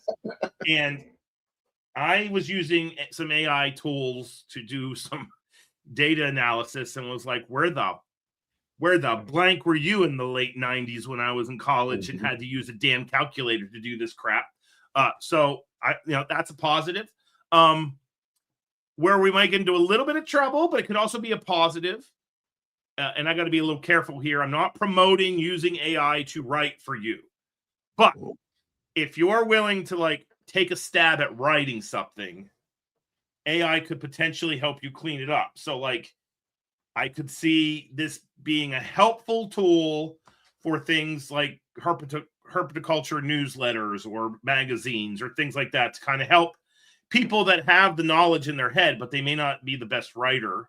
It could be a tool to kind of help get that information out so it can be consumed by the greater good. Now, there are going to be teachers that are hearing what I'm saying that are going to start slam on their brakes while they're in their car and start dropping words that rhyme with truck. But at the same time, you know, it's coming. I'm a realist. I feel like we got to learn how to live with this. The environmental implications with the water usage and the data centers and all of that, that is obviously going to start eating up herp habitat, whether we want to admit that or not. That is not a good thing. So, you know, there's positives and there's negatives. So it's a tricky question, but I think I answered it to the best of my ability. You know, I'm going to actually kind of echo a lot because it will help the industry. It's going to help the industry because it will help streamline things. It will help production, meaning if you can feed all the things that are known about, I mean, take it even past just the data that we're keeping. But if we're getting a new species and we say, okay, AI supercomputer, here's where the species comes from. Can you walk me through the climate throughout the year. What's the weather patterns? What's the, you know what I mean? Things like that. If you feed it that kind of data, it's going to significantly give you a one-up on potential breeding tips, you know, on what to do. So whether it's something that is more mundane or something that we already know how to breed it, by putting in your numbers, it's going to help tell you when to do this, what to do. So it's going to do a lot of the thinking for you. And, you know, it's going to be able to pull data from areas that you're not even privy to, you know. So it's certainly going to help that. It'll even, I'm envisioning pricing animals. It's instantly going to be able to tell you what the average, it's going to tell you highs, lows, because it's going to be able to just completely, you know, scrape the internet and tell you where all that is. And, you know, it's going to probably help bring prices more to an even keel on most things instead of, you know, up and down. So it will definitely do some good things there. It's going to have some bad pieces in the industry as well. Like, I am real big on having an artist's work. Like, I don't even put it this way. Whenever I do buy work from an artist, I really do not like buying prints. I like buying originals. I want their hand to have touched the paper. Now, I do buy prints to decorate, you know, throughout the shop and stuff like that, because I still want to support, you know, our artists. But anything that you see in here in the office, it was someone's hand did it. You know, that's important to me. And AI is messing with a lot of that. And that's, I will not ever mess around with, you know, AI artwork, stuff like that, you know, within the industry. But to your point, and that was the exact thing I was going to say, is it's going to be good for the industry. It's going to be bad for the environment. Anything that we continue to have to throw up more centers, and, you know, we're already talking and where it was big for me was during Colubrid Fest, the number of animals that you guys caught out there in Iowa in, you know, this relative, when I say small area, this relatively small area, an area that would be the same size or smaller than an Amazon plant. You know, than an Amazon distribution center. And just thinking of how many animals that would wipe out, you know, how many would be killed in the process and how many would then just end up, you know, declining because of the habitat loss. That's how my mind thinks now when I think about these large areas being developed, you know, for something, for this big box building, you know. So yeah, the AI is going to have a detriment, you know, to things like that. So no. And the other thing it's going to do is with keepers, and this is something as a, you know, being a teacher, we're taught this stuff. And a lot of times, like a running joke amongst college professors, high school teachers, middle school teachers, elementary teachers, teachers in general, is like, we always have to go learn how to teach. And these seminars and things, some, you know, 1 out of every 100 is okay. The other 99, it's the same damn thing we've done our whole damn careers. To just change the name of what it is now. But one common thread that I'm starting to actually see is that it's making it so people don't think. The reliance on typing into the computer and having the computer output, and then you take that information and you do something with it, but we're losing the ability to go find something. And when you have to go find something, that's an art, that's a skill. It teaches you to be patient. It teaches you resiliency. Like, well, crap, I went all the way down this, didn't get it. So now I'm going to back up. I'm going to go over here and look there. And with all this perpetual instant gratification and, you know, type, boom, got it. I feel like that's going to start bleeding into our daily lives a little bit. Absolutely. The smarter the technology gets, the dumber we get. Yes. That's what happens. Research that's showing that, right? Yeah, 100%. I mean, yeah, that absolutely. I remember, you know, it's funny.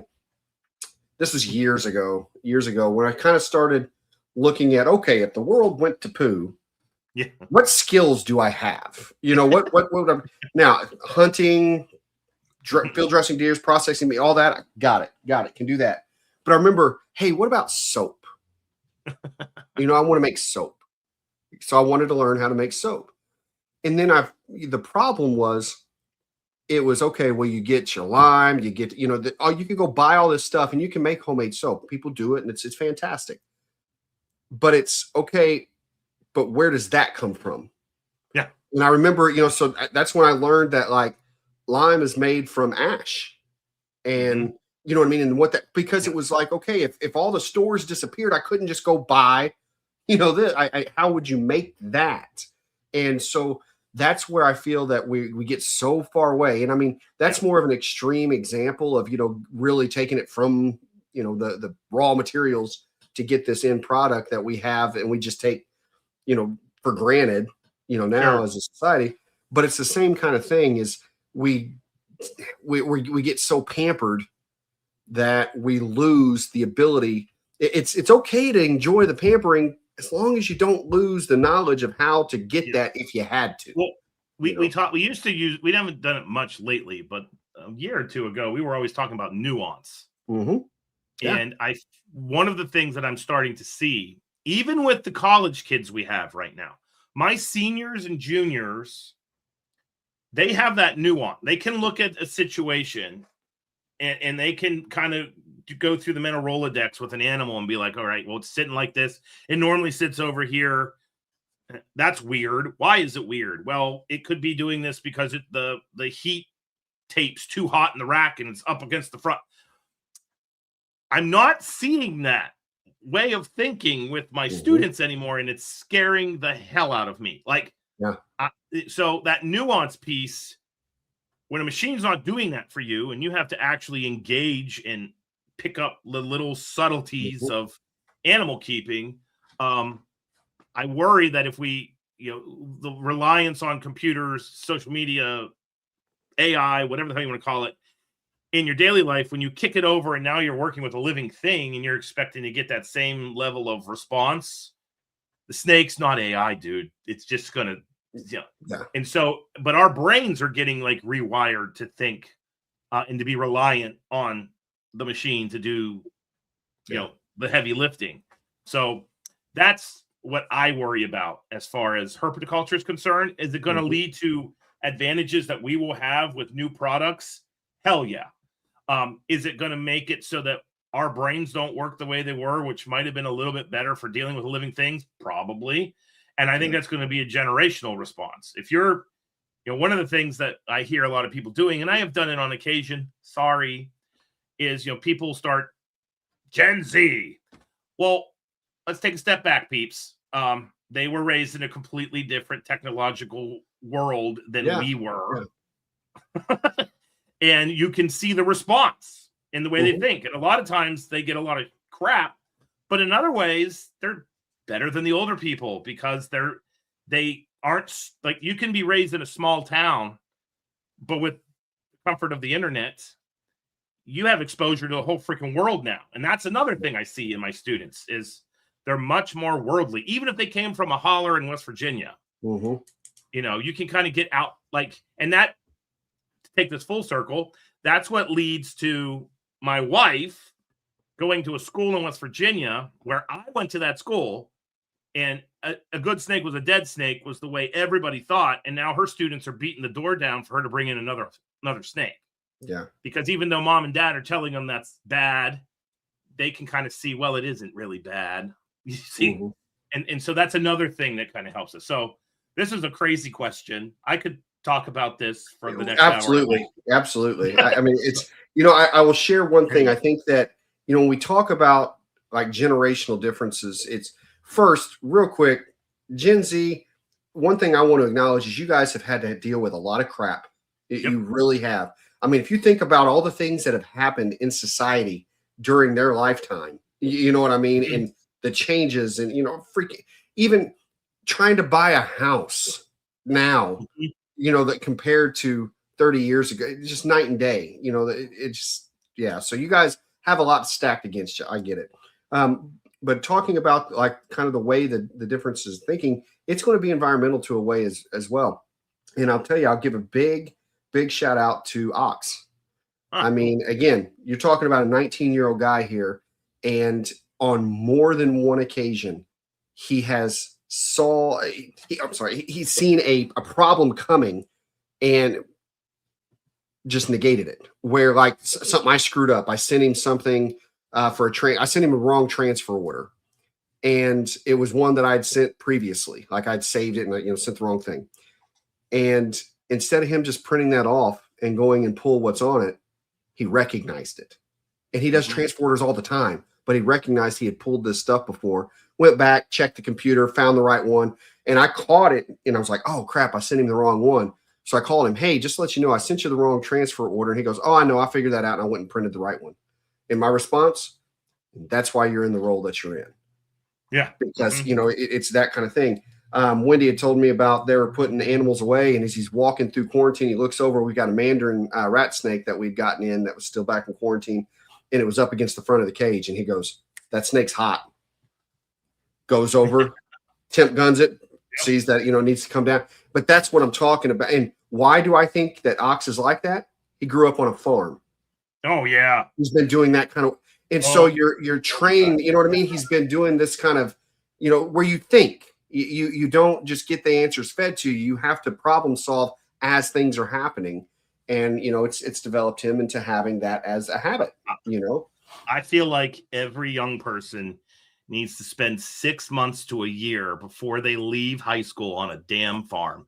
I will take, if I could have nothing but farm kids, that would be the greatest thing on earth. They're the best because they have the technology, but they also have the nuance. Like when you're working with a friggin' cow, they're animals. They're like snakes. So you learn that animal sense is what we call it at school. I'm afraid of AI hurting the ability of people to acquire an animal sense. No. Yeah. That was a question I did not see coming, and it certainly opened up some conversations. So well done at Teddy Dalton Baugh. Yeah. All right. Favorite personal colubrid or colubroid herping story? Oh, man. Tyler. That one's from one of mine. That's my grad student / undergrad. I will say my favorite one that I've heard was probably just recently, and that was Craig grabbing that painted stick that his friend had set up. That was pretty good. So that's probably the favorite. I'll have to think a minute on favorite one I've ever done. I have so many that they're all going off in my brain at once.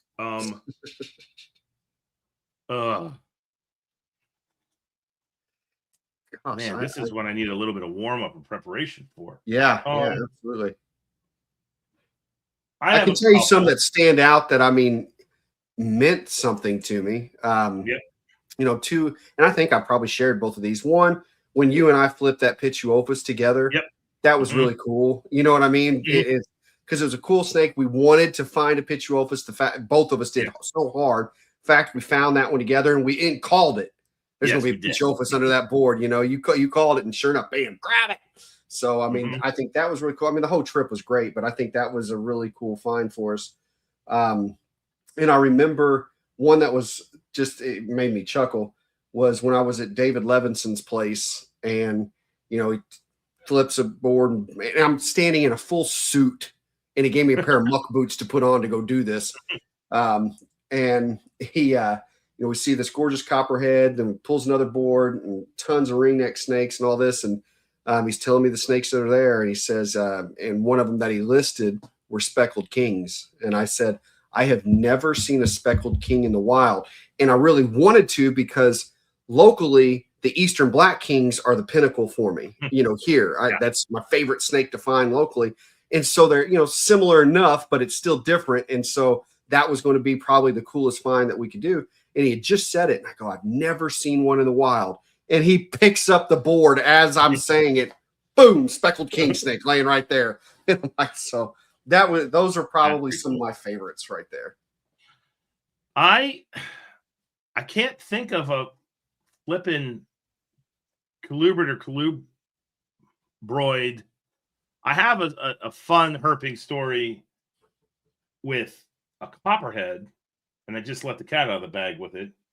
I'll just tell that one real quick because that one's kind of goofy. So this is when I was out of snakes, but never really out of snakes. But we were doing a project around Lynchburg, Virginia, and I can even tell you the year, 2013. And I was gone a lot that summer. And Colin, my son, was 4, and he was a very rambunctious 4-year-old. And I came home after like the third 7-day trip of being gone. It was probably late June. And Kathy like met me at the door, and she's like, I love you, but you're taking him on the next trip. And I went, what? And she's like, and she gave me that look that only a wife can give a husband, where it's challenge me, ass, and see what happens. That was what was on her face. And I was like, I'm taking my kid on a field trip, and he's 4. So Colin went with us into the field, and then he was in the van with us for like the rest of the summer, it felt like. But from that particular trip, I had a student named Nicole Sadecki. She now she got a master's with me and works for the EPA now. I'm very proud of her. But she grew up in a little river town in West Virginia called Ravenswood. And she would tell me all the time that copperheads live by the creek. And I would tell her all the time, they don't. Those are water snakes. Copperheads live up on the hill. And we had this like argument. She was with me the summer before all the damn time. And so fast forward, we're getting down to the river. When you get down to the river, the way it would work with a 4-year-old is I had another kid on my crew named Mike. And so we would send Nicole all the way down to the stream. Mike would get halfway down to the stream.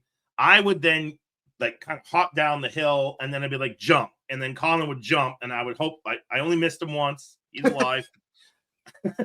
So he'd jump, I'd catch him, and then I'd put him down, or I would hand him off to Mike. And at this particular creek we were at, it was just a little bit too far for that whole dynamic to go down. So I was going to have to like catch him, put him down, go down. He'd jump in my hands again, and then I would hand him to Mike, blah, blah, blah. And so I don't know if you all know what riprap is, but if you spend a lot of time around rivers and streams like I do, you'll see where departments of highways will reinforce the bank with big boulders. Yep. It's very common. And so this particular site had a riprap field going down to the stream. And so I told Colin, all right, bud, I got to get down in here. You're going to jump to me. Got the chain set up. And so Colin jumps.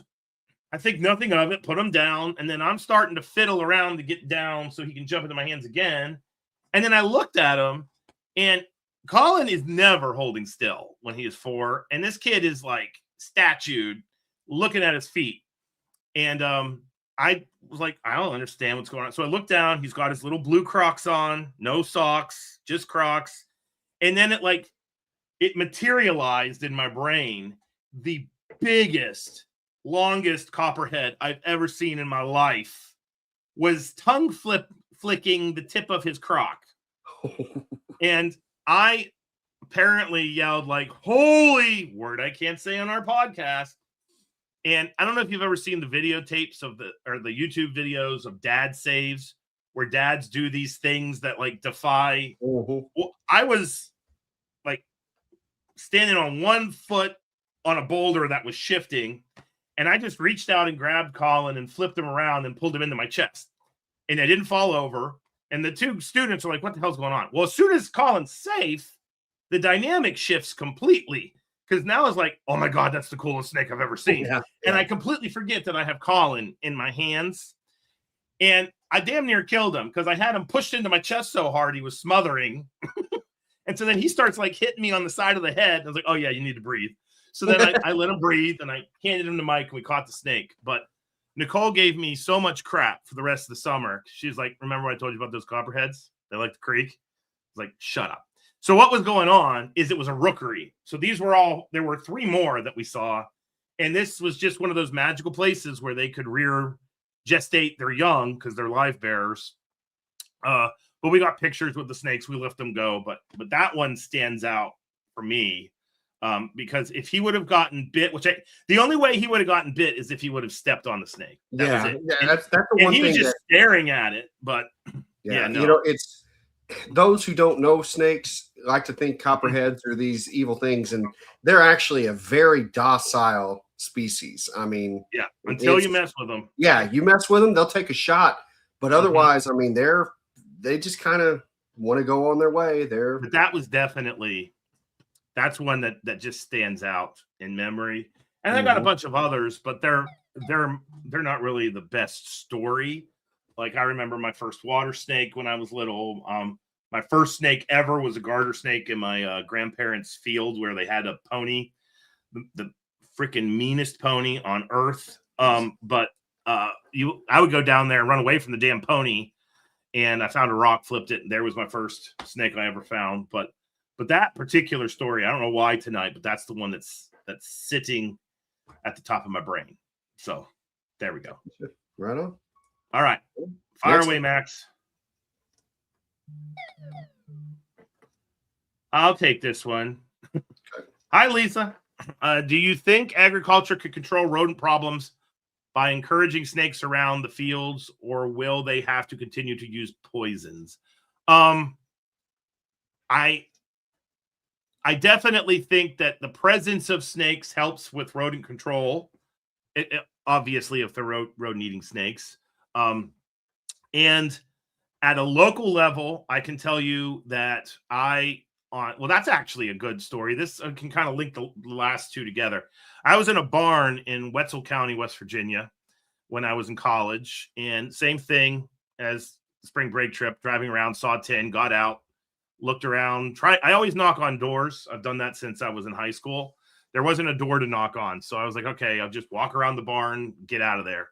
And I flipped a piece of tin, and there were 3 freaking rat snakes under it, which was a big haul for me.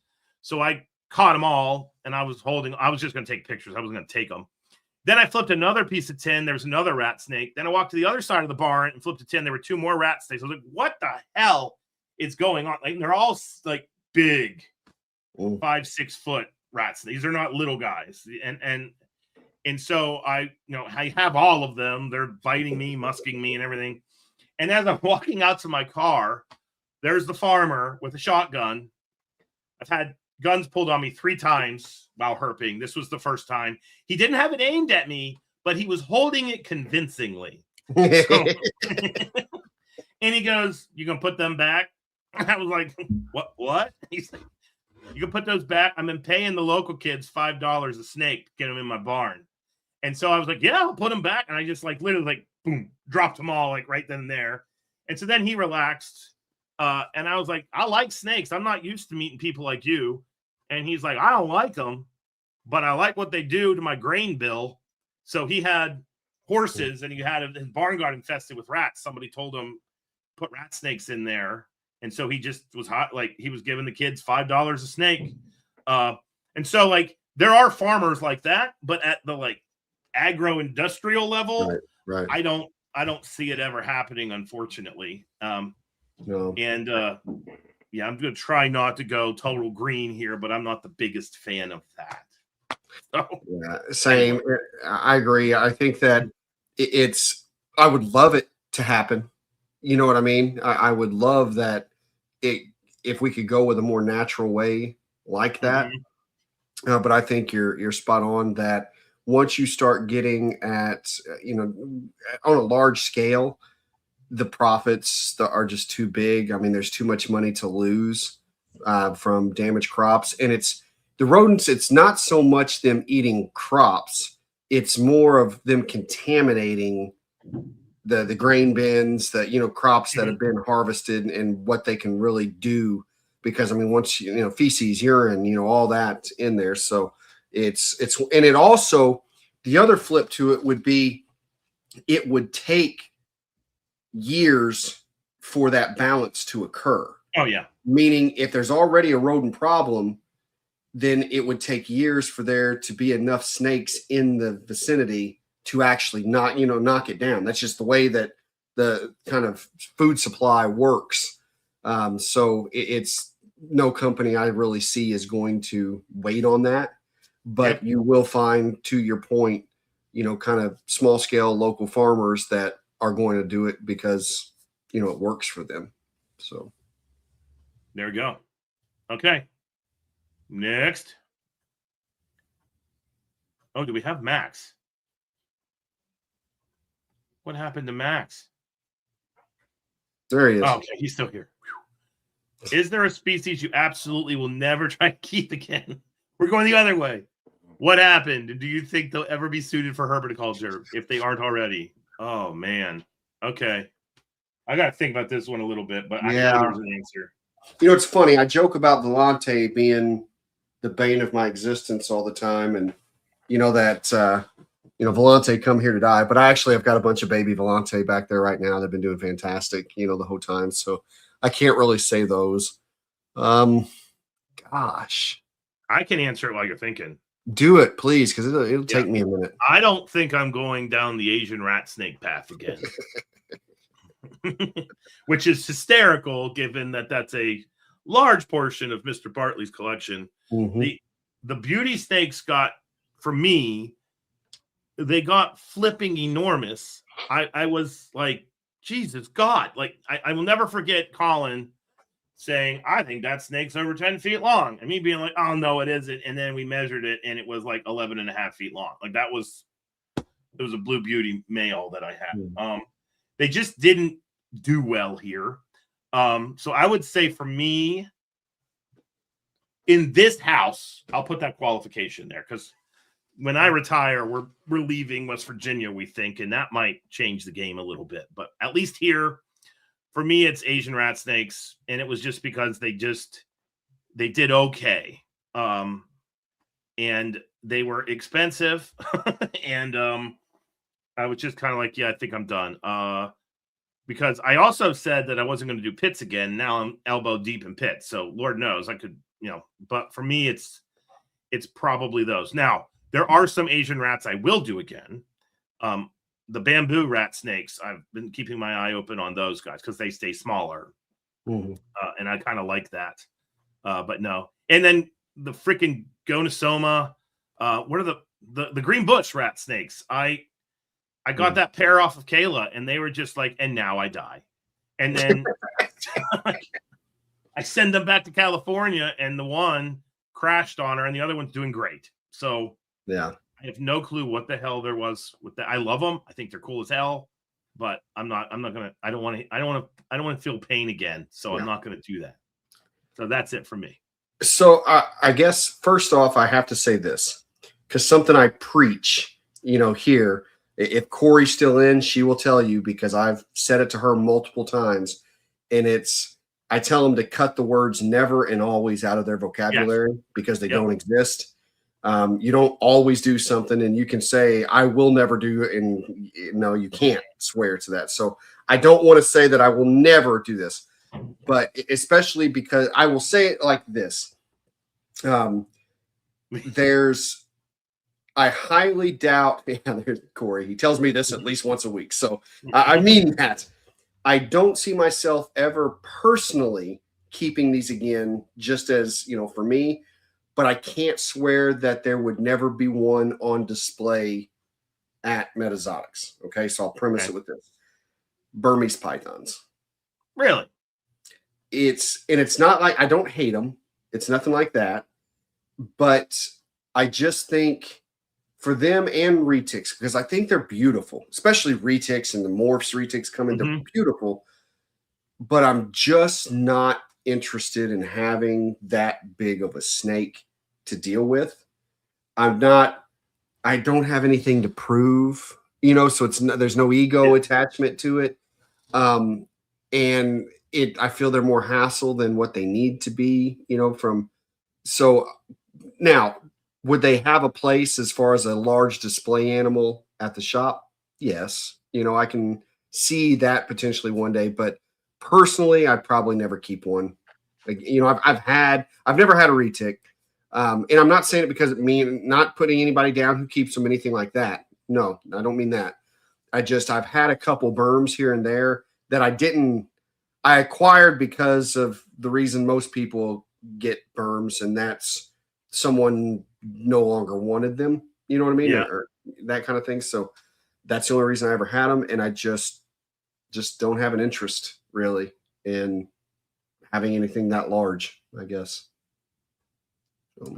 Yeah. If we're going to outside of colubrid land, for me, and I'm going to piss off some Aurelia python. Oh my God. Borrelia people now, rough scale pythons. I'm done. Those mother blankers are so damn expensive, and that's another one that just comes here to die. And I was listening to Adam's podcast with Glenn Brooks today, and Glenn was going on about, they're so easy. They're easy to breed. They're so prolific. And I was like, maybe in California, because I've dropped a ton of money on those bastards, and they both were like, dead. Like, that's basically what happened. I was like, all right, I'm done. Like, nope. So that's it for me. So that would be it for me. Rough scale pythons. I tried. Sorry, Owen. I'm done. I'm not doing that one again. I could have bought a crap load of bull snakes for the amount of money those two damn rough scale pythons cost. So anyway. All right. Hit us, Max.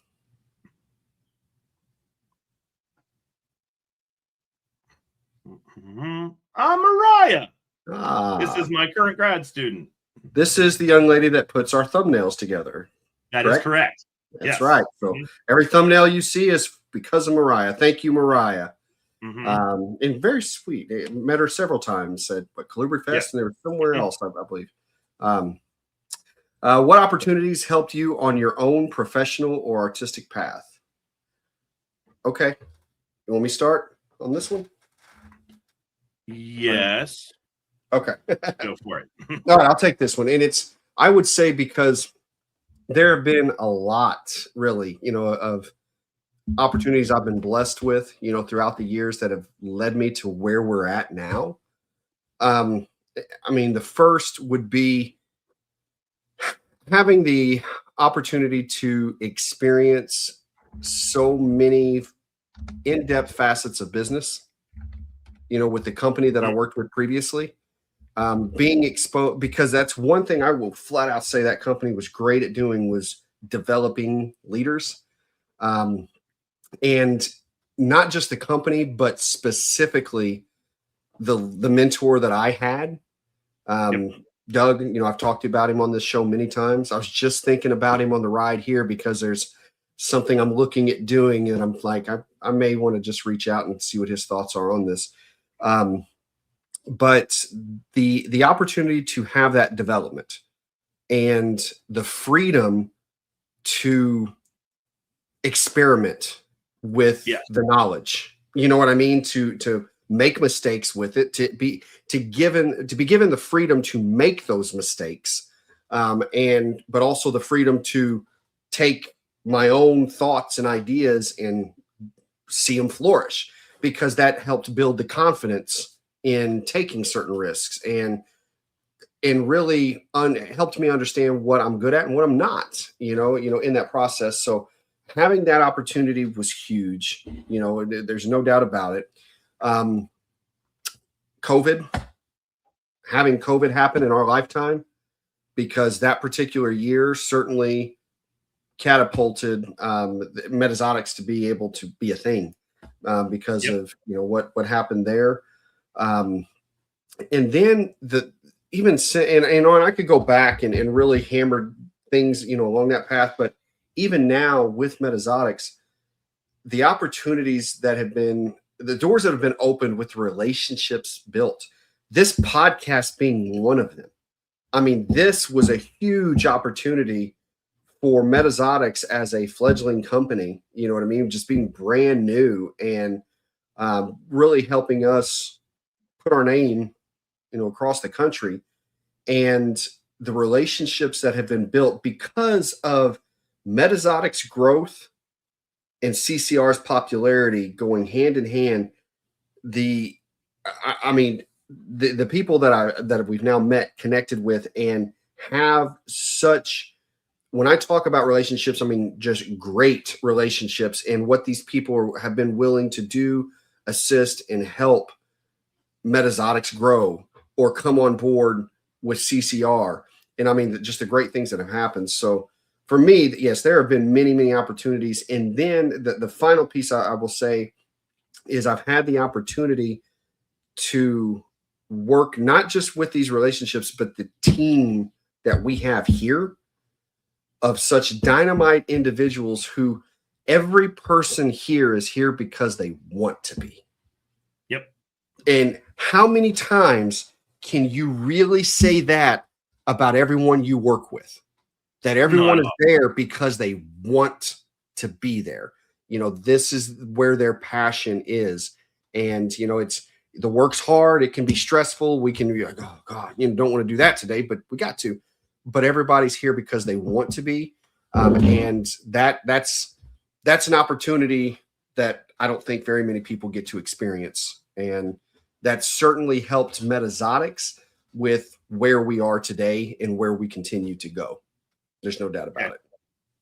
So I'm going to answer this in a really weird way by some people's standards.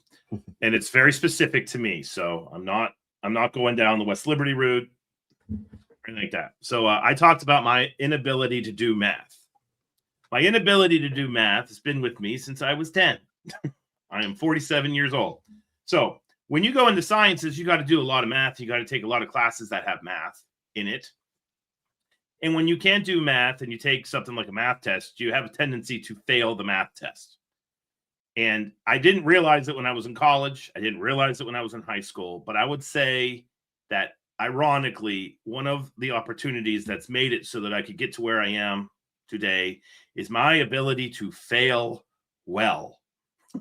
So what I'm getting at with that is I learned from an early age, you go into something, you give it your all, you don't come out with the outcome you want. It sucks. It stings. It makes you have self-doubt, blah, blah, blah. But you can't end there. You can't stop. You can't be like, well, I suck. Because I knew when I was 15 that I didn't know I wanted to be a professor at the time. Now, I remember when I realized, well, crap, the job I want is to be a professor. And it was my junior year in freaking college. So, I've been around professors now for 3 freaking years. But with those classes, I'd go into the test, I'd fail, I'd come out, I'd deal with the failure in the moment. Maybe for like 48 hours, I would mope or do whatever. But I knew that's it. And after 48 hours, I got to learn. I got to come up with a situation. I got to do adaptive management. I didn't know it was called adaptive management, but like what I did initially didn't work. So let's take some that we think worked and then let's modify our approach. And when you would get a win after doing that, you earned the win. Like I earned the win. And that was an endorphin hit. And then that basically gave me resiliency. Mm-hmm. And it gave me a weird sense of confidence because as a scientist, you go into a lot of projects and you don't know if your project's going to work. And more times than not, they don't freaking work, especially when you work in this little thing called nature, because nature didn't get the memo that it's supposed to do what you think it's going to do. Like that's literally not how nature works. And so I didn't realize it back then, but now, and then working with young people today, I would honestly say that's what it is for me, is that the opportunity that I had was actually learning how to fail well, because once I learned how to fail well, it then made it so I could succeed. Because then if I hit a brick wall in my trajectory, you get stunned, you kind of you stand there for a minute, but then you're like, oh, well, let's keep going. And so what that does is it builds grit. And that's what I've learned. If you take the grit I have from all the things that didn't work and the enthusiasm that I have that was encouraged by my parents and my teachers and my advisors and my mentors, and you kind of put that together, you get Zac. So believe it or not, I would argue that one of the important things that enabled me to get to where I am is being able to learn from failure. Yeah. Because I can say that working in the field I work in, I see a lot of people that don't get a grade on a test that they want, or they're not able to get their project to work, or things aren't lining up. And it can be crippling to people. And it's, I get it. It's anxiety inducing. And it's fine if it does that, but it can't make you stop. You got to keep putting those feet in front of each other and wander down the path. And I would argue that was one of the opportunities that life gave me that I learned a lot from. And I don't know why I did. I think I did that because of my parents. So thanks, Mom and Dad. Because my dad was a wonderful father, but he was very old school. And I cannot tell you how many times he was like, Loughman's don't quit. And he'd say, just like that, you know? And I was like, okay, we don't quit. We're going to keep on going. This is going to be bloody, but we're going to get through this Algebra 2 class. So I would say that is the one for me, is the learning to fail well. That's and then building resiliency and grit that now I'll tackle anything. I mean, I will look at certain things and be like, that's not possible. Like if but there are definitely projects I've taken on as a scientist that a lot of people were like, what the hell is he doing? And I'll be like, yeah, I'm going to do that. And like, do you know how to do that? No. And then they look at me like that. I'm like, I'll figure it out. You know, we're good. It may not work. If it doesn't work, we still learn something. We learned you can't do it this way. So, but no, I would argue that that's it for me. Yeah, I love that. That's a fantastic answer. Mm-hmm. You know, that's great. I think that, you know, to kind of round it out, you know, before we move to the next one here, that we're saying, you know, what opportunities, you know, helped. And I think it's, for me, as I mentioned before, that having that ability to go out there and see what I actually know that I know, what I think that I know, and what I was so stupid at, you know, considering that I knew, you know, having that freedom, it really instills a confidence, you know. And I love that the individual that I was reporting to for so long gave me that freedom, because it taught me how to give others that freedom. And one of the things that I like is, for example, when developing leaders, I always tell them, if you can explain your thought process behind why you made a decision, the worst you're going to hear from me is, next time, let's do it this way. You know what I mean? Because that's, and typically the majority of the time they make the right decisions. And by letting them know they're making the right decisions, you continue to build confidence in an individual, and they make more right decisions. You know, I remember this is funny. I was being interviewed for a position in the company I was in, and we had one of the VPs interviewing me, and she was a very direct individual. She was rough. I mean, she was over the biggest brand in the company and all that. And she asked me, you know, first it was, you know, what would the people who report to you, what would they tell me about you? And they'd probably say this, and I listed some things. And she says, what would your peers tell me about you? And I'm not going to BS this woman. She was, you know, she's sharp. And so I thought about it, and I thought about how I was in, you know, a group of these other district managers in a room. And I said, they would tell you I highly value my own opinion.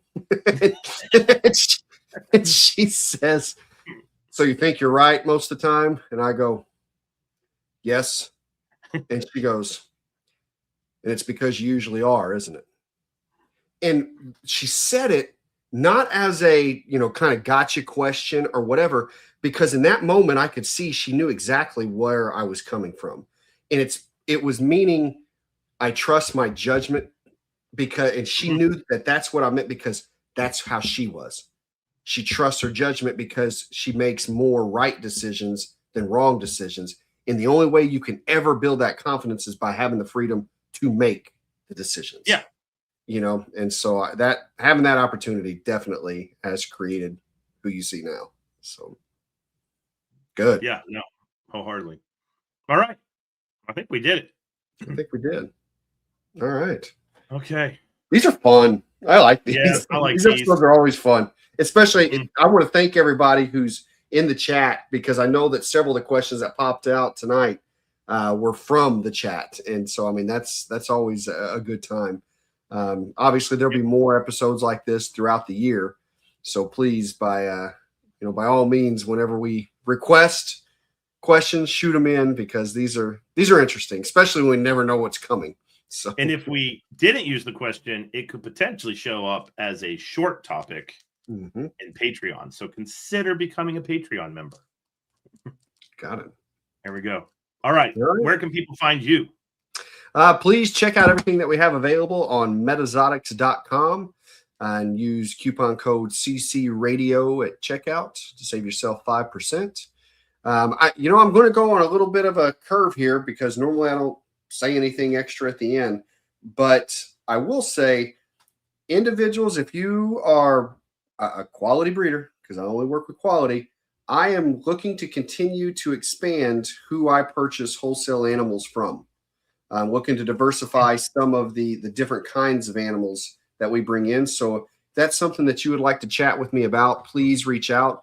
And you can email me at metazotics@gmail.com. And you can always find us on Facebook, Metazotics, and on Instagram, MetazoticsLLC. Yeah, cool. All right. You can find me, Dr. Crawdad, on Instagram, Zac Loughman on Facebook. Obviously, if you're a young person listening to this or the parent of a young person that may want to work in the conservation field or the zoo field, by all means, consider West Liberty University. I'm wearing the shirt. And you can see, if you're on YouTube, you can see this. If not, our logo used to be a sloth. And then we started doing all the false water cobra work, and the sloth went to live at the zoo. And I was thrilled to death one day when someone else, and I know you don't believe me, but another ZooSci person said, we should make our logo the false water cobra. I was like, holy mother. So if our logo's a snake, your young person / you will be working with snakes. So by all means, consider West Liberty University for your higher education needs. And if you're looking for grad school opportunities, by all means, reach out to me. I've had several people reach out actually in the past 3 weeks. So that's a good thing. But yeah, that's us.